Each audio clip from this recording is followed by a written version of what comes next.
Dear students, welcome. क्या आपके पास बल है? बल है तो लगाइए ना, तारा को खींच के लाइए ना। आप में बल है तो पढ़ने में ना बल लगाइए। बल से पढ़ते हैं या मन से आप पढ़ते हैं?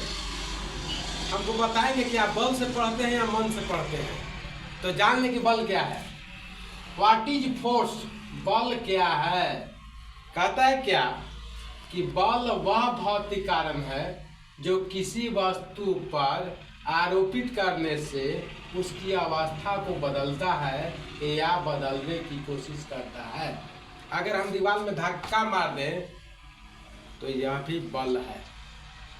दीवार गिरे या न गिरे, लेकिन मैंने तो लगाया, इसलिए यह बल है।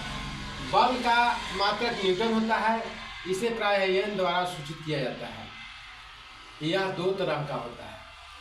बल वह भौतिक कारण है जो किसी वस्तु पर आरोपित करने से उसकी अवस्था को बदलता है या बदलने की कोशिश करता है। आप भी पेड़ को बार के देखेंगे को बढ़ता है कि नहीं, उसमें बल लगा कि नहीं। तो यह दो तरह का होता है। पहला बल को संपर्क बल कहते हैं, कांटेक्ट फोर्स। कांटेक्ट फोर्स जब दो वस्तुएं संपर्क करके लगती है तो वैसे बल को कांटेक्ट फोर्स कहते हैं। यह बल मांसल बल होता है, गुरुत्व बल होता है और घर्षण बल होता है। दूसरा है असंपर्क बल, non contact force. Non contact force, यह बल चुंबकीय बल होता है। चुंबकीय बल को असंपर्क बल कहते हैं। तो आप प्यारे दोस्तों, आप जान गए होंगे कि बल क्या है।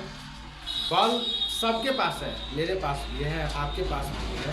लेकिन अगर इसका नापना हो कि बल कितना है तो कैसे नापिएगा?